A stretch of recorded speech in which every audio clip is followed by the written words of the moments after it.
De onde viemos? Quem somos?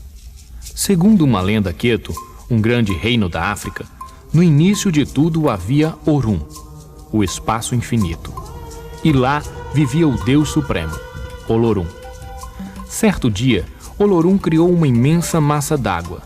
E então nascia Oxalá, o primeiro orixá, o único capaz de dar vida às coisas sem vida. Olorum mandou Oxalá partir e criar o Ayê, o mundo. Mas como Oxalá não fez as oferendas necessárias para a viagem, teve problemas no caminho. Quem acabou criando o mundo foi Odudua, sua porção feminina. Para consolar Oxalá, o Deus Supremo lhe deu outra missão, a de criar os seres que habitariam o Ayê. Assim, Oxalá usou a água branca e a lama marrom para criar peixes azuis, árvores verdes e homens de todas as cores.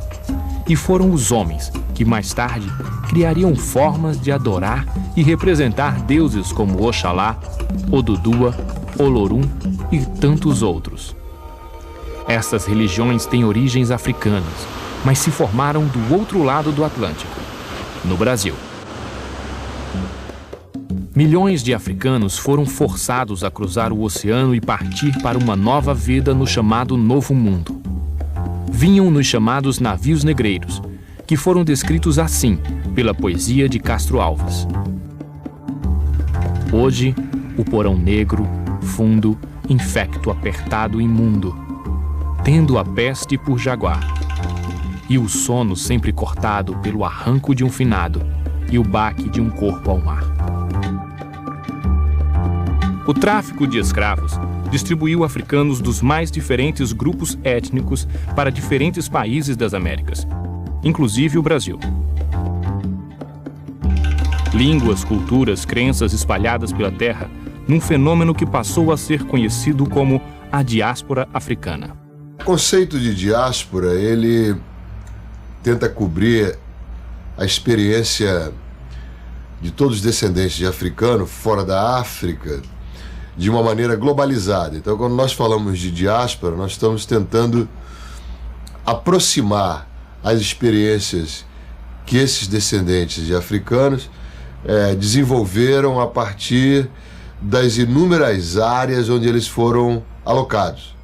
Existem várias semelhanças religiosas, culinárias, estéticas e até mesmo corporais, na maneira de andar, na maneira de se vestir, que foram preservadas e desenvolvidas por todos esses descendentes de africanos espalhados por vários territórios do planeta.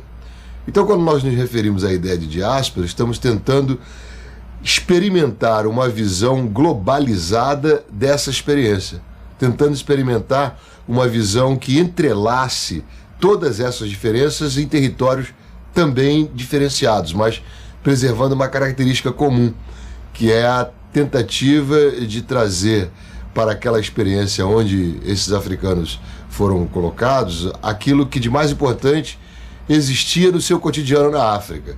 Por exemplo, o mundo simbólico, a experiência religiosa, a experiência estética, o batuque, a dança, as celebrações divinas, todas vão reaparecer com características às vezes um pouco distintas, mas com estruturas muito semelhantes em Cuba, no Brasil, no sul dos Estados Unidos, no Caribe.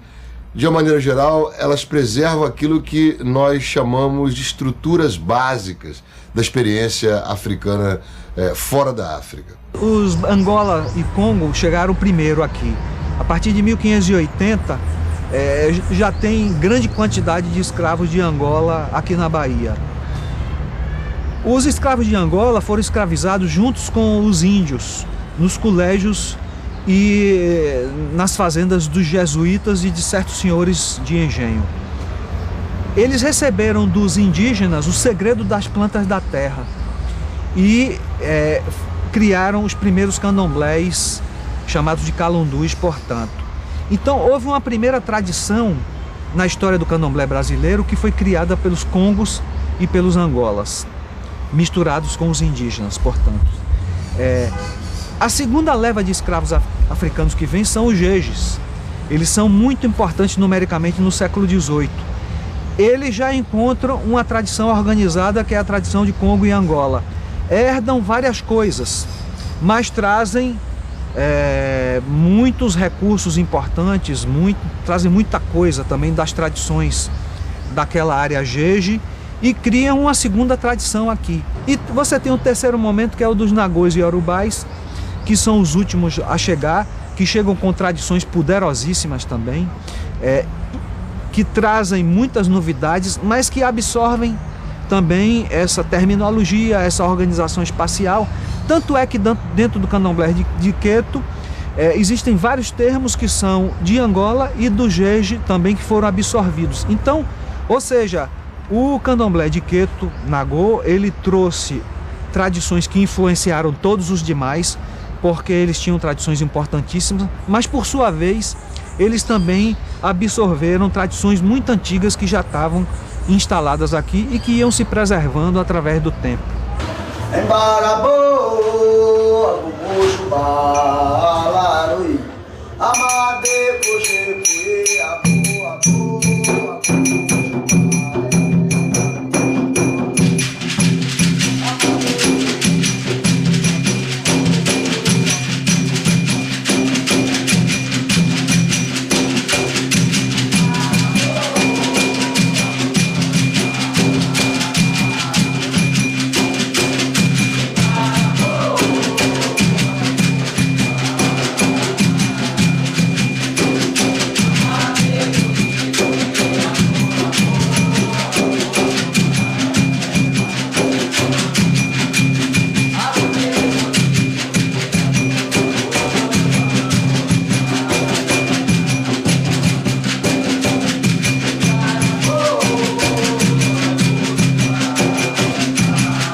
Mas além de se misturarem entre si, as tradições africanas também receberam influências das culturas indígenas e portuguesa. Esse cruzamento, que se conhece por sincretismo, é a base da criação de religiões como a Umbanda, o Catimbó e a Jurema nordestina. Para onde quer que olhemos, vamos encontrar um som, um sabor, uma palavra, uma obra de arte e também o resultado de anos de trabalho dos negros africanos. E a influência africana está para além do que enxergamos no mundo visível, neste nosso Aie. Ela também orientou a nossa fé. Eu vivo o tempo inteiro com a realidade. Para mim, interagir com esse mundo que eu vejo e tendo a certeza, acreditando que o mundo que eu não vejo também está interagindo, aqui vocês não estão aqui por acaso, nós não estamos aqui por acaso. Há toda uma ancestralidade, não é, atuando para isso. Quer dizer, nós sempre nos conhecemos, apesar de nunca termos nos encontrado. E chega uma hora que a gente se encontra. Para mim isso é realidade, para mim isso não é magia, entendeu? Para mim essa é a ação do invisível, a ação, né, desses ancestrais, dessas energias, né, atuando. Então, para mim, não é magia, é uma realidade. Então, isso pesa um pouco sobre nós. E tem muita gente que é iniciado no candomblé e, em vez de desenvolver uma religiosidade, uma expressão de religiosidade, uma forma de espiritualidade que está no mesmo plano de qualquer uma outra expressão religiosa, não é? Dá sempre essa conotação né, da coisa exótica, do mágico, do show, do folclore, e aí minimiza muito aquilo que nós temos. Foi através da religiosidade que essa experiência se unificou. Claro que eram muitas formas de adorar o divino, de celebrar o divino, mas essas diferentes formas, diferentes maneiras de celebrar o divino, elas foram preservadas de maneira muito forte. E além disso, essa preservação, ela trazia aquilo que era de mais importante para os africanos deserdados, que era a celebração do território. Então, a experiência religiosa, ela traz, sobretudo, uma imagem do território perdido que é concretizado no terreiro, que é de novo recolocado ali no solo que ele é obrigado a permanecer, como se fosse um pedaço do espaço nativo desse africano. Então, o terreiro, nas experiências religiosas, tem um papel importantíssimo de resgatar, de recuperar aquele território perdido, mesmo que através de uma nostalgia, mesmo que através de uma experiência de lamento e de perda. E é esse território, representado pelo círculo, que vai reaparecer em várias atividades, não só no terreiro, no caso da Umbanda, do Candomblé, do Voodoo, todas as experiências religiosas dos africanos na diáspora, mas também no espaço lúdico. Essa mesma roda reaparece na capoeira, reaparece, por exemplo, no jongo, reaparece no tambor de crioula, reaparece no samba. Então essa mágica do círculo que traz de volta a experiência com esse território perdido, ela tem um papel fundamental e o seu útero, o seu lugar de nascimento é dentro da experiência religiosa de resgate do divino. Então esse é um aspecto que é muito permanente em todas as experiências dos africanos, ou melhor, dos descendentes de africanos, por todos os espaços do planeta. A roda, o círculo, a gira, como nós conhecemos na Umbanda, reaparece o tempo todo como essa forma imaginária de recuperação do território perdido. E a religião tem um papel aí fundamental, é o motor para que se desenlace esse tipo de amarração com um passado que é irrecuperável. Pelo contrário, a religião recupera, mesmo que simbolicamente, esses cacos do passado que foi expropriado dos descendentes de africanos. A gente não tem, se a gente for em África, eu já tive a experiência de estar em Luanda e no Benin, o Benin, como queiram. E você realmente sente, você vê, você consegue ver, não é? Alguma coisa em relação ao culto do jeje que você tem aqui, né? Ao culto do orixá, ao culto dos inquis, mas você não vê exatamente o candomblé como você vê no Brasil, na Bahia. Né? Você vê, né, a origem do que nós temos aqui, mas esse jeito de cultuar orixá, de cultuar vodum, de cultuar inquice, e também juntando, né, as entidades dos caboclos, né, não só na Umbanda, no Candomblé de Angola também, a gente cultua a ancestralidade indígena. Isso é bem brasileiro, e essa é uma construção nossa, não é? Agora, a gente buscou, né, dividir, né, entre nações exatamente para mostrar a predominância de determinada cultura africana que influenciou. Aí você vai ter, né, os candomblés de Angola, o Congo-Angola, a predominância, né, das culturas bantus, congos, lunda, luba, chokwe, kioko, quincongos, quimbundos e tantos outros. Então você vê nos candomblés Congo-Angola. Você vê a influência dos fons, né, que vieram do Daomé, do antigo Daomé, nos candomblés que nós chamamos jeje. E você vê a predominância, a influência iorubá, dos candomblé queto ou nagô, como queiram. Mas é uma recriação, uma reconstrução nossa. No fim do século XVIII, de cada 10 habitantes da cidade de Salvador, 6 eram negros. E desses 6, a metade, ou seja, 3, tinham vindo da atual Nigéria. Eram os Iorubás. aqui chamados de Nagôs. Apesar da religiosidade africana existir no nosso país desde a chegada do primeiro escravo, somente no século XIX que as religiões afro se organizaram de forma sistemática. Um marco desse movimento foi a abertura de terreiros, como a Casa Branca do Engenho Velho, o mais antigo da cidade de Salvador.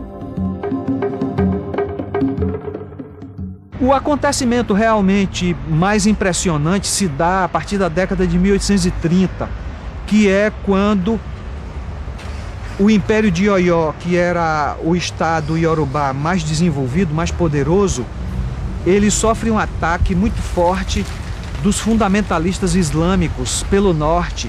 A capital, Oió-Ilê, é devastada, há uma migração para o sul, eles fundam uma nova capital, reestruturam o império em um território mais perto do litoral, e como já existia uma comunidade Nagô-Iorubá muito importante aqui na Bahia, eles mandam pessoas do primeiro escalão do Império de Oió para reorganizar também a comunidade aqui na Bahia.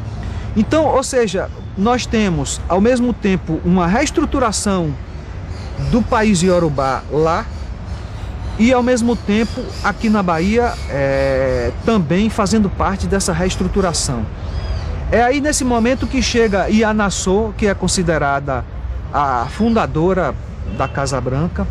O nome da Casa Branca é Ilê Axé Ianassô Oká.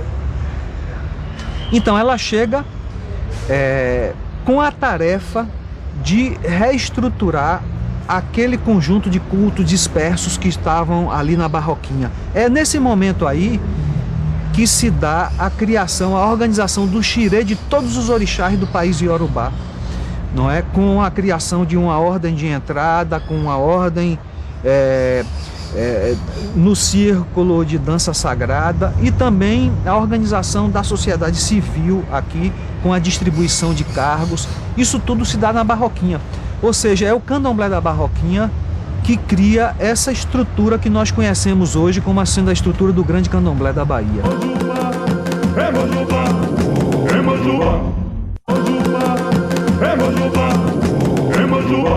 Os Nagôs chegaram já mais numa segunda fase, mas eles trouxeram também uma contribuição enorme, porque eram reinos inteiros que chegavam aqui, reis, rainhas, princesas, e eles traziam suas religiões, seus símbolos, suas divindades, seus mitos, e tudo isso ficou tão forte. E não posso negar, eu sou de tradição iorubana, Nagô, Queto, mas existe muito fortemente no Brasil uma presença de Angola, uma presença do Jeje. E segundo os lugares de onde vieram as pessoas que implantaram a religiosidade africana aqui, nós chamamos de nações. Então, nós temos a nação Iorubá, que é Nagô, Queto, temos a nação Jeje, temos a nação Angola. E é um erro, é um equívoco quando se fala em Bahia e só se fala no Iorubá, porque existe uma iorubanização de Salvador e da Bahia. É um erro, porque o povo que veio, né, os iorubás, eles chegaram depois, quer dizer, e antes. Quando chegaram aqui, não tinha negro na Bahia? Claro que tinha. O Recôncavo está aí para nos dizer, não é? A zona rural está aí para nos dizer. Você encontra tantos sinais da presença banto, muita coisa que é banto. Talvez hoje a gente nem identifique enquanto banto. Já é brasileirismo, já está misturado. Porque o povo banto chegou desde o início, não é? Os portugueses nos colonizaram. Também eles chegaram primeiro lá na Foz do Congo. E ainda que os negros, os africanos escravizados, saíssem lá do porto, lá de Daomé, mas eles eram tirados em grande massa daquela região, o que era o antigo Reino do Congo, que incluía também o que é hoje o país Angola. Então, essa leva de negros ia para lá, de lá vinha para cá. Então, desde o início, do tráfico de africanos até o final, entraram negros bantus no Brasil. E aí eles forjaram, juntamente com indígenas, com portugueses, forjaram essa nossa cultura, né? E essa formação do povo brasileiro. Hoje em dia a gente vê dentro de casas de candomblés de origem iorubá, com voduns, que são divindades fões, povos com algumas semelhanças e adquirindo alguns elementos da tradição banto, como o culto ao caboclo. Então, assim, eu acho que nós somos, originalmente, tradição religiosa afro-brasileira. Nós temos uma matriz africana, mas não somos africanos. Eu acho que o grande valor desse sincretismo é resgatar isso tudo hoje em dia. O sincretismo do Brasil, essa mistura, que é essa salada brasileira, que eu acho que isso é super importante. Eu acho que a gente cada dia mais está conhecendo um pouco mais a África, mas eu acho que a gente também tem que estar conhecendo um pouco os nossos valores brasileiros. O que formou esse povo, que é o negro, é o índio, né, os vários povos africanos, e uma coisa que eu gosto muito, quando se fala e que pouco se percebe de um trabalho de Ney Lopes, o que é você ser brasileiro puramente. Você falar moleque, bunda, e por aí vai, cochicho, zanga, são palavras de origem banto que nós falamos comumente. Isso é sincretismo, entendeu? Então eu acho que a gente tem que estar valorizando cada vez mais essa identidade brasileira. E essa religiosidade dos bantos tem também um aspecto que é profundamente importante enfatizar, porque ela deriva muito também do contato dos povos bantus de Angola, Congo, Moçambique, com os primitivos habitantes da terra, né? Pelo fato de serem preferencialmente os escravos rurais, esses provenientes do território banto da África, né? Eram prioritariamente escravos rurais. Então, essa ruralidade fez com que essa vertente, esse contingente de africanos, fosse o que mais contato teve com os primitivos habitantes da terra, com os indígenas. Certamente trocaram experiência no campo das plantas, no campo da medicina empírica, mas efetivamente importante, que é a medicina tradicional dos vegetais, etc. E até no campo religioso mesmo. Então, eu não me pejo em afirmar que o segmento banto, dentre as matrizes que formaram a africanidade no Brasil, independente da importância dos outros segmentos, o segmento banto, a matriz banta, foi a matriz mais profundamente influente na africanidade no Brasil. A trajetória das religiões afro-brasileiras é uma lição de fé, dignidade e resistência. A filosofia banto nos ensina que nós somos como o sol. Todo ser humano nasce a cada dia, se expande como o sol, cai no horizonte para tornar a renascer. E a gente está no mundo para brilhar, para ser feliz. A gente não nasceu para ser infeliz, a gente nasceu para ser feliz. E cada um que pegue o seu raio de sol e brilhe o mais intensamente que possa brilhar, porque todo ser humano nasce com seu raio de sol. Não deixe perder nunca aquele raio de sol que lhe foi dado. Brilhe, brilhe intensamente e seja no mundo sempre.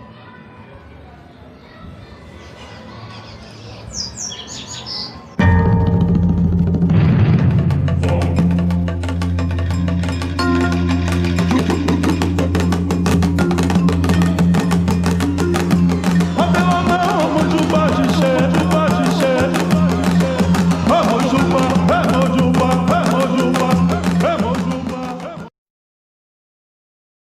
A cor da cultura. Uma parceria. Petrobras.